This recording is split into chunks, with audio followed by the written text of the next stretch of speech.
right, my people. I appreciate you being here for another episode. Um, Let me get my life together. It ain't showing up right on my screen, but I appreciate you again for another episode. I still hope y'all enjoying this new setup. We got a couple of topics to talk about today that are still in line with what we've been doing as far as homework and all those things. And we got TikTok right this time too, so they with us this episode, and so I won't have to try to do something special for them after I get off this. Again, this is live energy readings and more.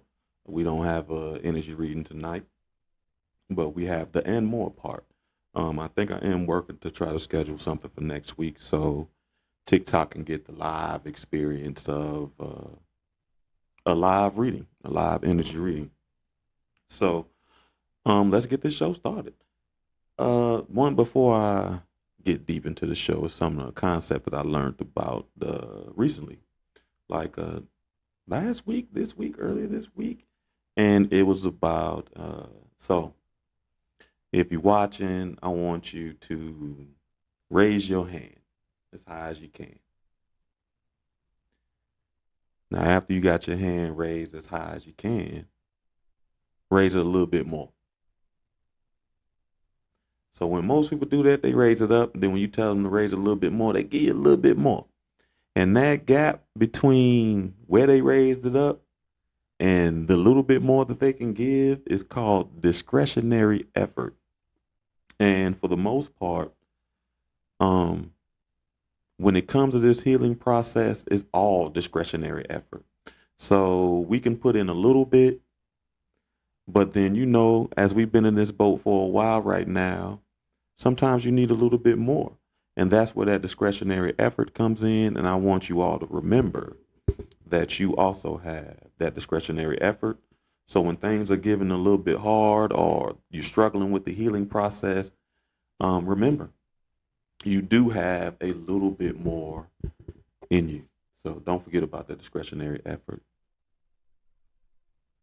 Hey Sherry, our other friend ain't here today. She work a new shift, right? Liberty ain't gonna be here. I don't know when she is, but her shift is right during the middle of the show, so she's sad right now that she can't join us. But I'm glad to have you here. Um, I don't know what. Well, I know what we're talking about. We're gonna talk about a couple of things that I do want to try to revisit that word of affirmation. I don't know if you were with us last week and you had the opportunity to do the word of affirmation activity. But if you weren't, I'm going to run through it again real quick. And if you were, take some time and put a couple of those words in the chat so I can see what sort of words of affirmation that you'll be carrying on for the rest of this year. But the process for the most part was you take some time and you think about a moment in your life, one of the best moments in your life that you've ever had.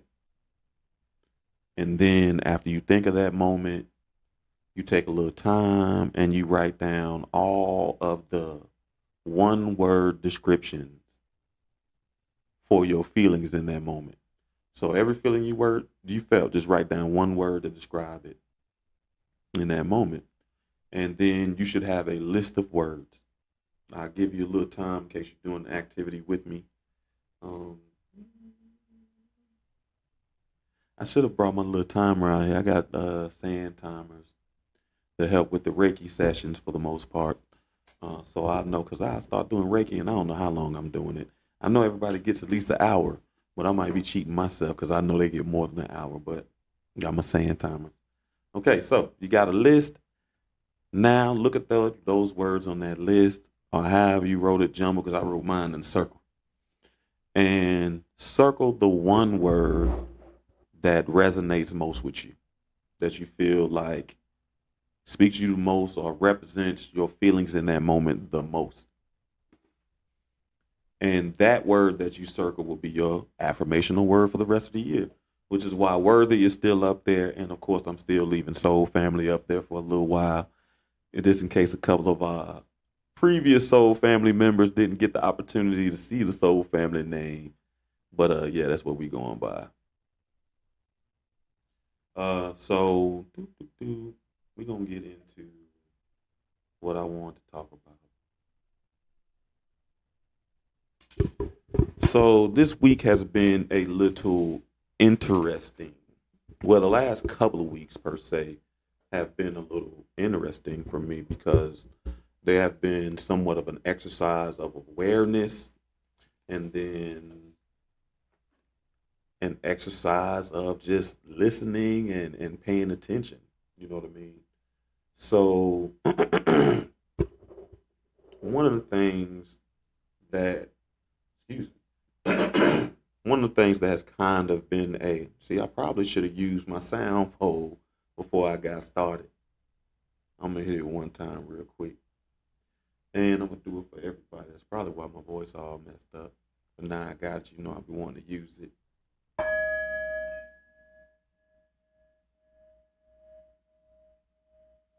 Let's make sure we all on the same rhythm,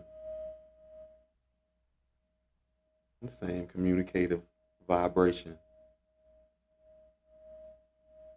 I love these things. I'm proud. I'm sorry.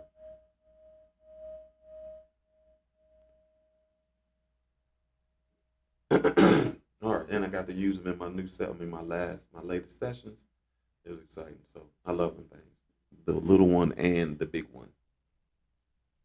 But one of the things I had to think about this week has been how simple moments in our lives can be triggering. You know what I mean? And I think one of the conversations we wanted to talk about last week, but we'll circle back around, is recognizing emotions that trigger us or feelings that trigger us. So it's ironic that I'm still processing this into this week.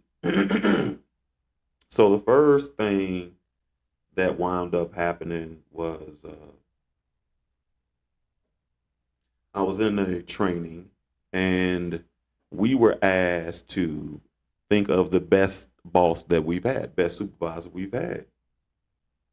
And when it came to that question, I didn't have an answer because for me, I've had some supervisors that weren't bad, but, and not to toot my own horn, I've never had the type of supervisor that I've been to people that I've supervised.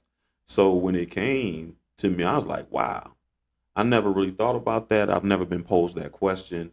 So I never really had to think about that in the aspect of experience that I'm necessarily missing out. And it's ironic because one of the reasons I got into leadership is because of that lack of experience. So when I became a leader, I made sure that I wanted to be at least provide for the people everything that I didn't necessarily get in my own leader in the leaderships that I've had in my past. So I wanted to make sure that I provided that for people. But what it also made me realize is even though I'm almost a year removed from my previous positions, or even not even just positions plural, but a year removed in what I would say as a somewhat of a career change, it lets me know that I still have a space for work hurt in the sense that I've never had that experience.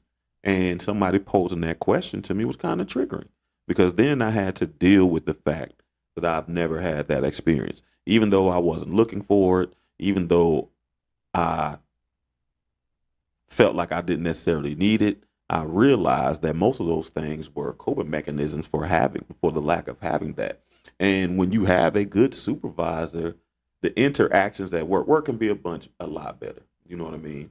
And it's one of the reasons why I wanted to be a good supervisor, whatever that may mean. And then later on, over the last 2 weeks, I think I mentioned one in the last week's episode, but I've had a couple of Reiki sessions over the last couple of weeks that were challenging for me in a new way, in the sense that these sessions required me to tap in a little differently, and it required a different level of energy. But one of the sessions actually kind of stuck with me because it kind of treads on a lot of the things that we've been talking about. And when I was doing the Reiki session on the person, one of the things that came up was this idea of being cursed, right? And when that conversation first came up, because it's times that people, I don't know what people think I do, but I generally don't do that. And sometimes it's on the line of psychic or, you know what I mean? Maybe if I'm even in roots or something like that. So my initial thought process was, I hope they don't mean curses in the way of roots and stuff like that. Because if that's something you're dealing with, I can't help you. Or if that's something that you think you're dealing with, I'm not the person that will help you in the way that you might be looking for. But as the session went on, um, that idea of being cursed got a little more clarified. And it was more like, well, at least I began to understand it as the words that are spoken over your life, right? And when I thought about it in that context, I had never thought about a curse in that context. Most of the time, they teach you curses are attached to witches and things of that nature, but I never really thought about it in that context. So now I'm posed with this question: has somebody ever cursed me?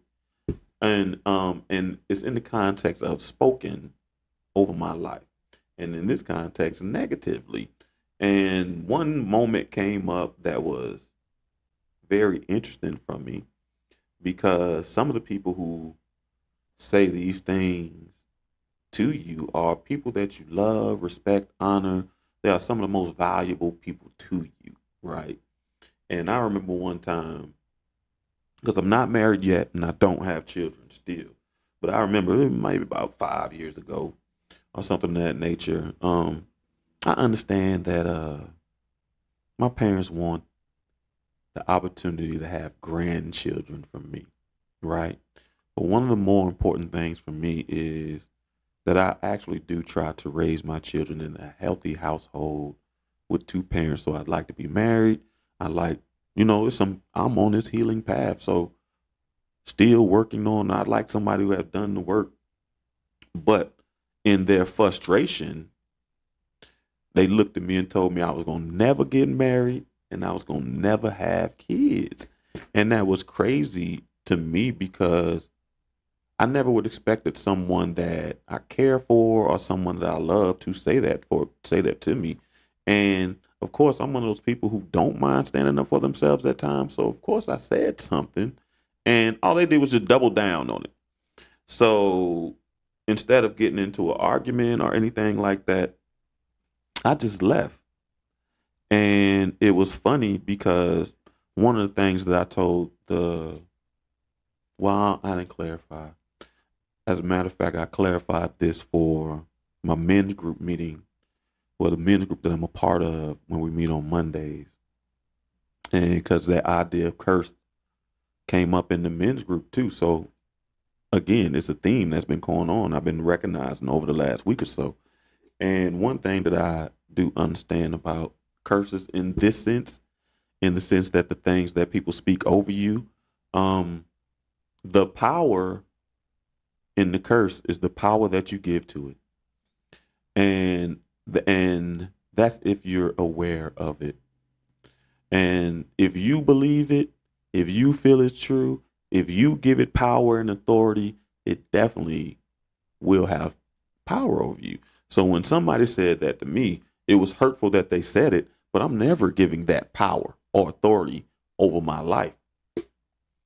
Because, sometimes people say things, a lot of times people say things based on their lives or their limited experiences, and they're not always valid for who you are or where you want to go with your life, for lack of better terms. So, with this in mind, I began to dig a little deeper because I just want to step back because this had been a somewhat of a recurring theme. I just want to step back and start asking myself several questions. And if you're a person that has had someone speak negatively over your life, or someone that you love that you feel like they cursed, put a curse in your life or something like that, then these might be some questions that you want to ask yourself. And the thing about it is, a lot of times those curses that people speak over our life can become motivational. It's the times where they don't that we're really concerned about. So, like, I could think about a time when I first went to college, my undergrad, and I'll never forget I was in honors biology, and our honors biology told a classroom full of African American children, all honors, all some of the brightest children you can meet, that we would never graduate from college. So I definitely took that as a challenge, and I used those words to motivate me, right? So the thing I also the first question I want to ask myself is, what other ways have I labeled these curses? See, I had never thought of it as a curse until they said that. But I've experienced things like that in my life where someone speaks negative or even positive over my life, but I never labeled them words like curses or even prophecies. I have never said someone prophesies over my life when they speak positive about me. I say someone speaking positive to me or someone speaking negative to me or something like that. And so I had to sit and think about some of the other ways that we label it. And I thought of a couple of ways that we actually label it. One way, we call it the inner voices in our mind. Those are the voices those conversations we have with ourselves. The inner voices that tell us yes, no, good, bad, maybe so, all of those things. That was one thing. And then we have the outer voices. Those come from our friends, social media, all those other aspects, our experiences, things that we come in contact with. Those are the outer voices that become a part of us. And then there was the voices of desire, which can closely be considered inner voices, but you know that the voice of desire can be very different than inner voices. For example, um, people who struggle with the voice of desire are addicts, people with addiction, because that is a voice of desire that keeps telling them to desire this addiction. And even for that, it can be food. We talked about it the other day. I mean, the other week when we talked about our vices, and the voice of desire is pretty much telling us to go to our vices. And out of all the ways that I thought of or worked out with other people on how to label these, um, one that kind of stuck with me the most, and I really am appreciative of the men's group that I'm a part of, because it really does provide a place for us as men to work out our ideas, our thoughts, our feelings in masculine energy, right? And very much a safe place, which is interesting.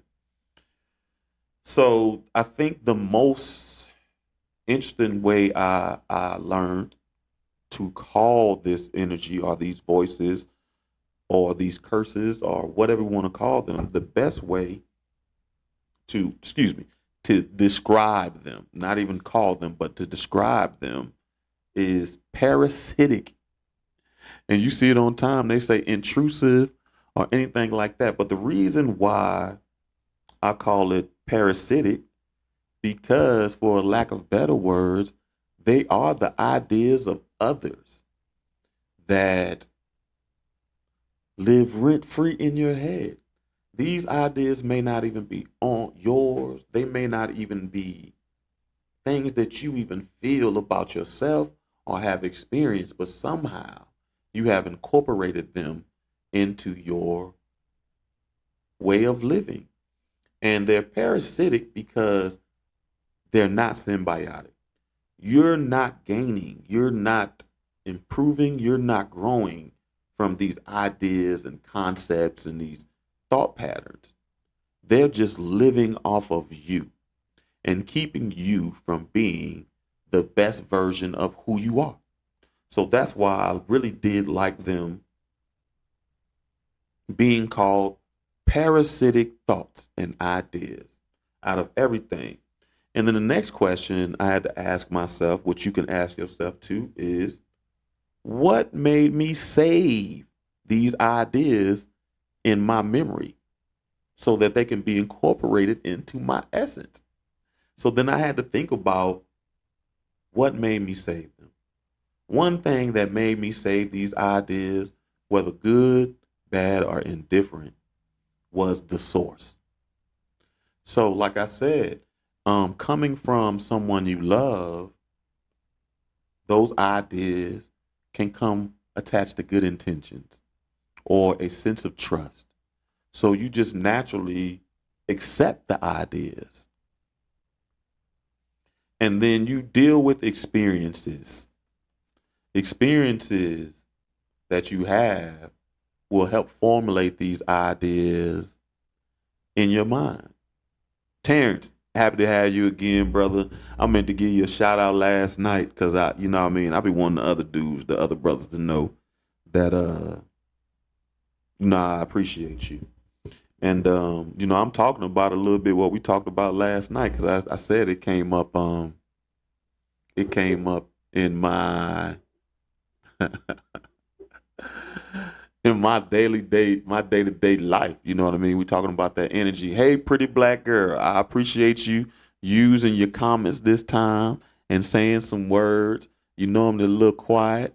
I don't know why. It is on the screen. It's just a little bit lower.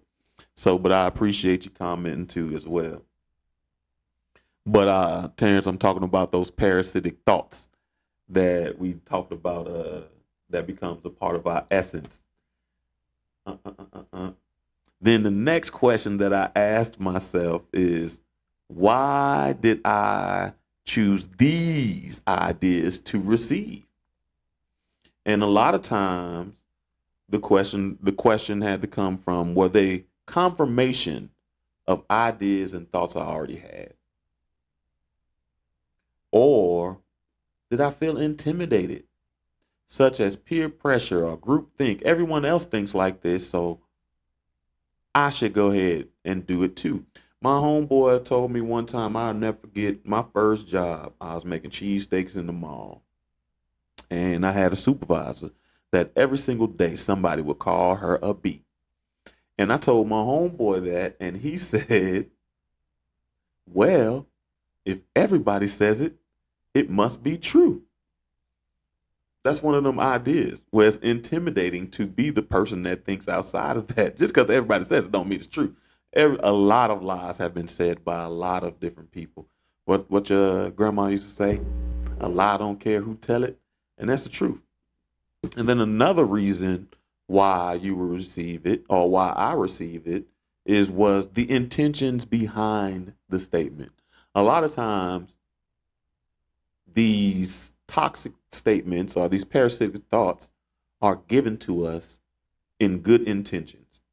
So it's not like, so we very much pay attention. The obvious ones where somebody has bad intentions, those are obvious to ignore. It's those ones that are actually good intentions. People are good intentions coming from somebody that's trusted and you love, that are harder to say no to. You'll just be more likely to receive those without any sort of pushback or deeper analysis. Then something that came up in the group, which made me have to ask this question, is, are these voices even current?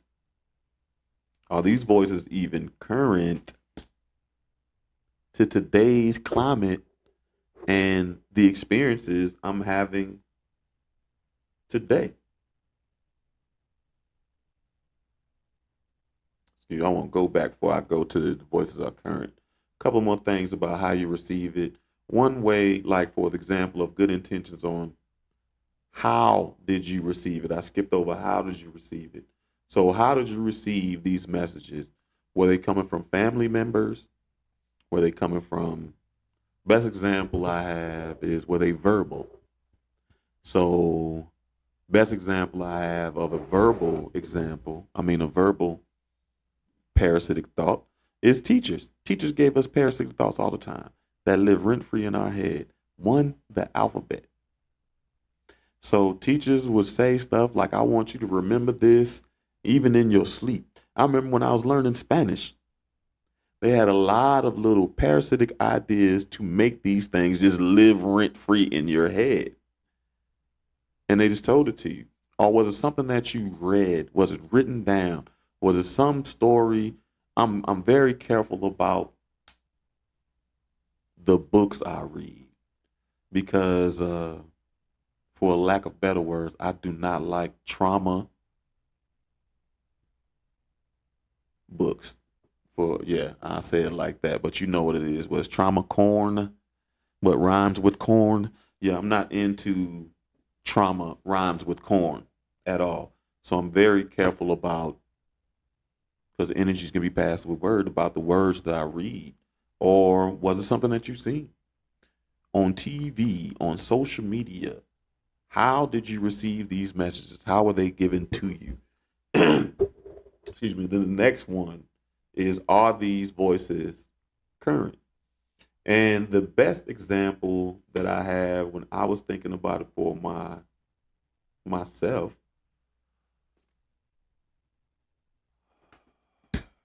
was trust and how I learned this idea of trust. No 50 Shades of Grey. I did try to watch that movie, which is never mind. Okay. So no, I didn't watch I didn't read 50 Shades of Grey, but I did read books like Karma Sutra. So I'm just a little different, but I'm careful about what I feed myself, period. But I thought about this idea of trust, which is good because we're at a point where we're rewriting the contracts of our life. And trust is one of the contracts that I definitely want to rewrite. So, how I learned trust or this concept or idea of trust was from people who said, don't trust anybody.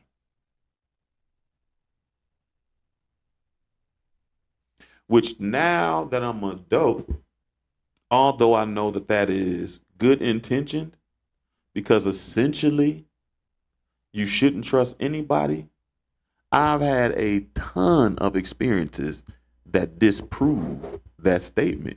But because this idea of don't trust anyone is one of my foundational lessons that I learned as a child, it's very difficult to. I wind up being like I forget what it's called, but conscious something. But it's like one of those people who's like all black people steal.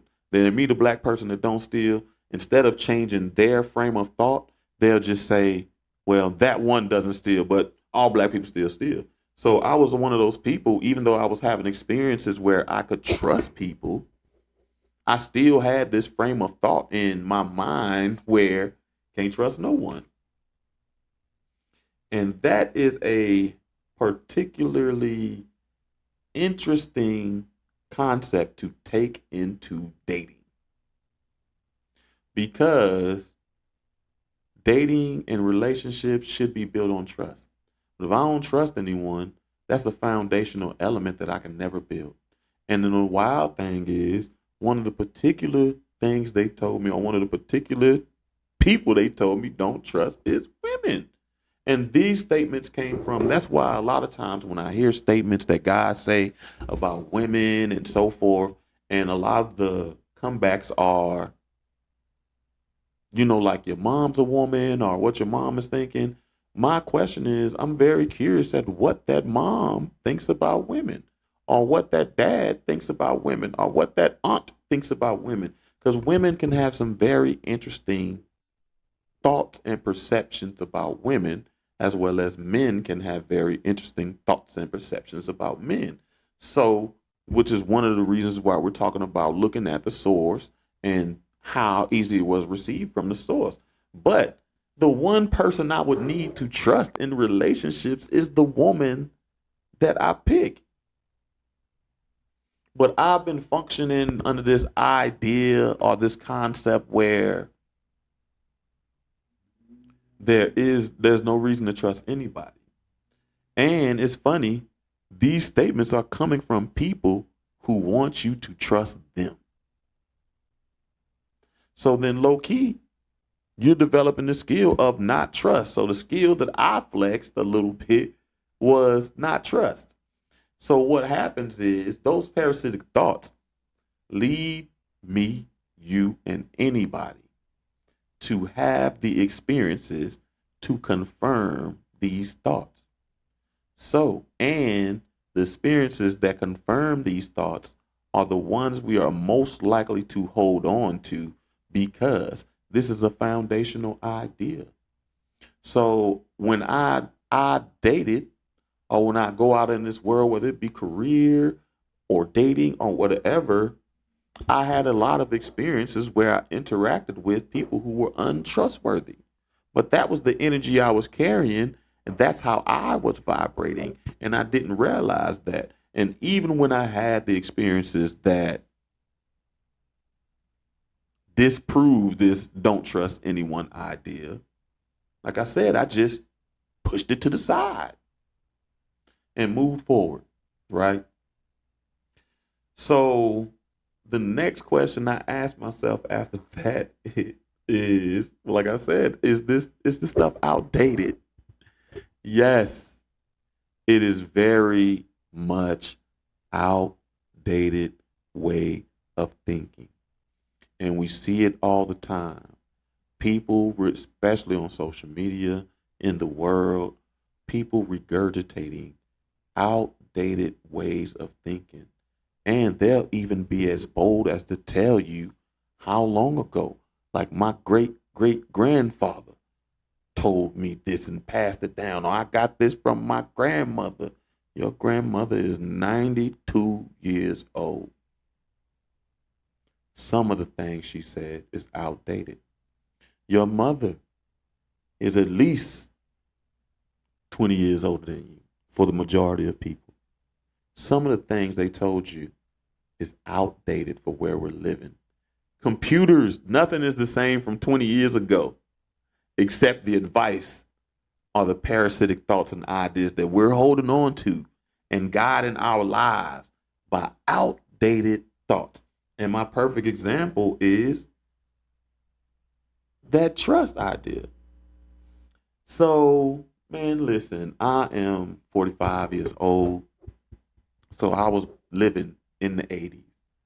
And that's where I got that idea.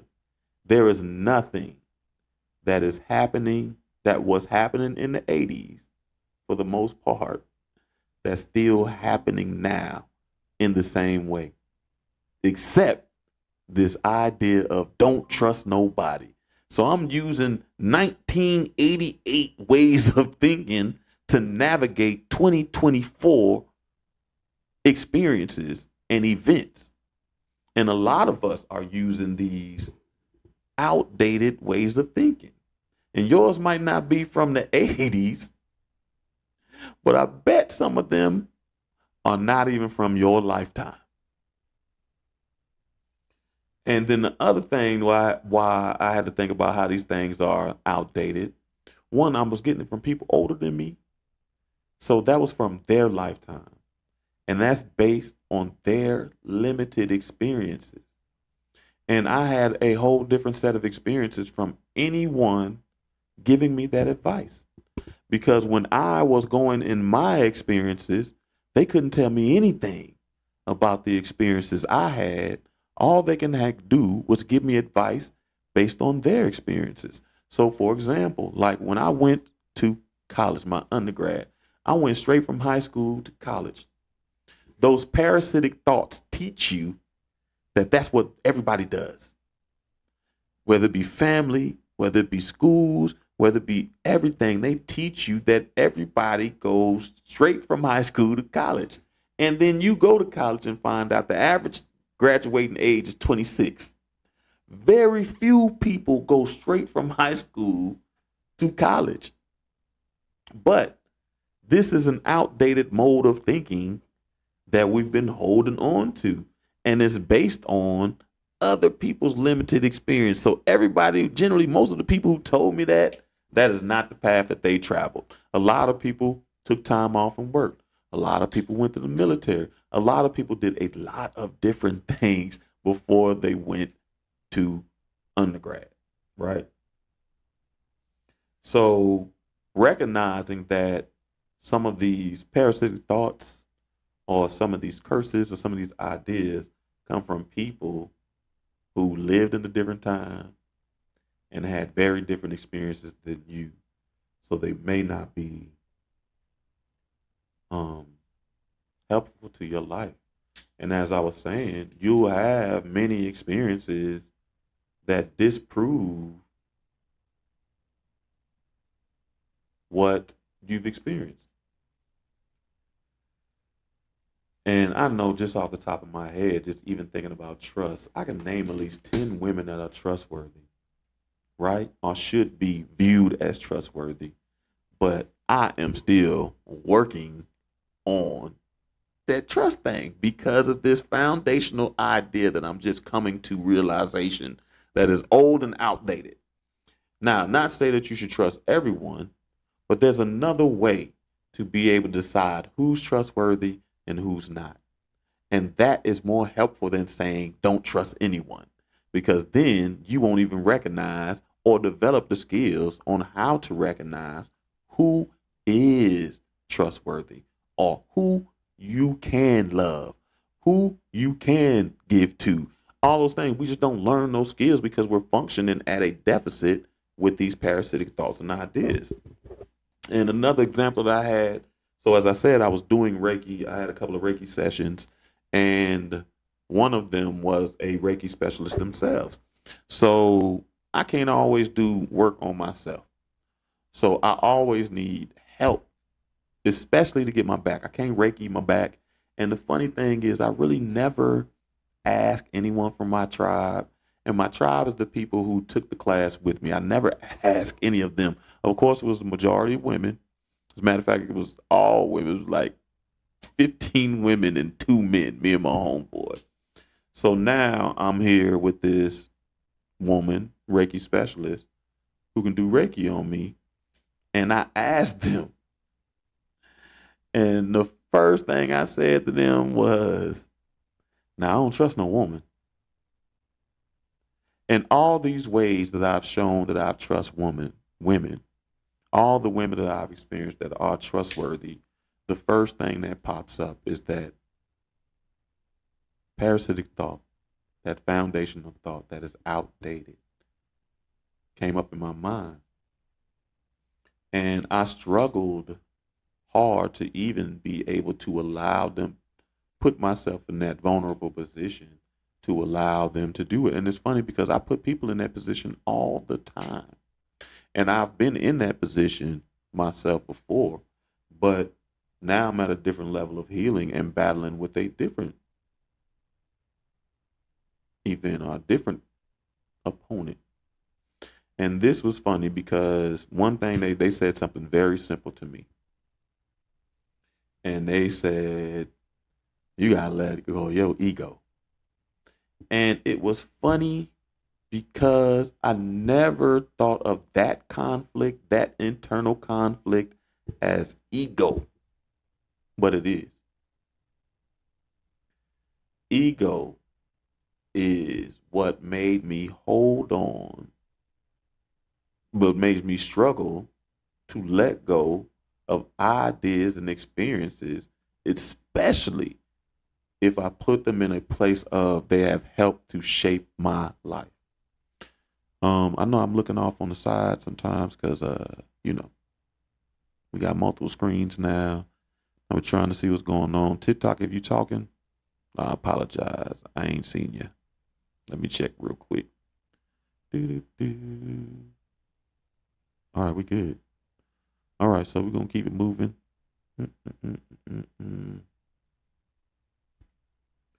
So, like I said, I never really thought of them as ego battles in a sense because I just label them conflicts, and it's funny how we label things in ways that make them more palatable. Because most of us don't think of ourselves as egotistical people, but we're humans, and we all have egos. And accepting that will help make it a little easier for us to be aware of those instances where we have these ego battles, especially when it comes around ideas and thoughts that have shaped our life. So now that I know that some of these things are outdated, and even though they came from the best of sources, they're just outdated. No judgment on the source. The encyclopedia was a very good source of information a long time ago. But nobody is flipping through an encyclopedia right now. And half the people don't even know who Encyclopedia Brown is. So knowing how much information has actually changed and we're in a different time period, everything is a little bit different. I then have to ask myself, why am I still holding on to it? What is the purpose? And the first thing I had to do is recognize what the purpose of the info is because it is information. It's all information that we take in and we're absorbing through experiences, through words, through things that we see, through things that we hear, all these things. It's all information and it is all energy, whether it's sound, whether it's written, it's just all energy that we are absorbing as energy beings ourselves. And one of the first things is I'm still holding on to it. And some of the reasons why you're still holding on to it is because information is meant to be passed on, which is how you got it in the first place. This is why we can't necessarily be so judgmental on who gave us these ideas because it was meant to be passed on. And most people, although they may not always been able to convey it in the best ways, most people gave you the advice under the guise of good intentions, right? And then the other thing is I had to figure out, or now I have to find ways to pass this information on. Because now I'm just full of information that I've been holding on to, which you're not supposed to. You're supposed to release the information. You're supposed to give it to other people. You're supposed to share. You're supposed to each one teach one. So I've been holding on to all this information. And I realized I have to find places to allow me to pass it on, which is also going to have me in that battle for that trust battle again, which can be interesting. And then I dug a little deeper and tried to figure out what is my issue with information. Why do I struggle to let go of info? And one, I I think I consider myself a super nerd. I swear one of my bucket list things, and I don't know if I'll do it because I might do something else. But one of my bucket list things have always been or is to be on Jeopardy. So I'm full of tidbits of information. Sometimes it can be infuriating. There are people who like you think you know everything, but I don't. I know a lot. I just don't talk about what I don't know. I think that's crazy. But I have a ton of information. I'm a super nerd, and I also question myself like, why don't I have this same issue with people or physical things, like whether it be table, chairs, cars, houses, stuff like that. And I think I don't have the issue with those things because I've had experiences with having to let those things go, with holding on too tightly and not letting go. Like I told you earlier in my career, early in my life as an adult, my young adult years, I had to face eviction. And I probably wouldn't have got evicted if I would have been willing to get rid of some of my stuff, sell some of my stuff, I wouldn't have got evicted. I know for a fact I wouldn't have got evicted because I get nice stuff. But my thing was I had worked so hard for those things, I couldn't let it go. And then it got taken anyway. And I've learned sometimes it's just easy to let go because 9 times out of 10, 10 times out of 10, you get it back and you get it back even better. So I'm not so attached to the material things, and I understand I've dealt with loss and grief of people, so that's a little easier to process too. But information, I don't let go of information. I mean, it can be a song. My friends still laugh about how I remember all the songs on the radio, but I don't let go of information. And a lot of people probably don't let go of information. Maybe we need to do that Jeopardy team players or something like that, since you won't go on there too. And it's funny, I told y'all I wanted to go on Jeopardy, but I do have a friend that went on Who Wants to Be a Millionaire, won. It was on their Tournament of Champions. But to this day, she's still the smartest person I've ever met in my life. Smartest person I ever met in my life. And that's coming from a smart person. Smartest person I've ever met in my life. I'm sorry. I don't. Smartest person I ever met. Other smart people will give that to her. They'll still say she's smartest person I've ever met. So my issue is, outside of letting go, my struggle with letting go revolves around information and experiences and good intentions. And the reason I don't let go is because somewhere in my mind, I feel as though I might need it. And even though that information might come from 1988, I still feel like I might need it. And I might need some aspect of it. But using this idea of don't trust anyone, one, doesn't match who I am. It is not my way of thinking. It is not how I process people. It is not how I navigate my life. Who I am as a core, who I want to be as a person, who we got to be to get that rich life and that poor life. It just doesn't match who I am. I am the type of person that would rather exercise or develop the skills that help us strengthen our discernment. I'd rather know the difference of who I can trust and who I can't trust, how to tell the difference between their energies. Because one thing I know about an honest person or honest situation and a lie situation and a lying person or a fraudulent situation is they look the same. That's how we fall for them. If it was obvious a lie, no one would fall for it. But I really would rather develop the skills to learn the difference. And then I had to ask myself, is because I might need it, is that really a valid reason to hold on to some of this outdated information? And lastly, I had to ask myself a real question. And is it fear that won't allow me to let go of this? Because fear is like ego. It shows up very interestingly. And I'm one of those people who like to know. And I live my life. That's one of the reasons why I think I'm smart, is because I've done a lot of work to know, a lot of research to know. I'm one of those people who likes to know because it helps me navigate and it gives me some sense of control in a world where you really don't have that much control.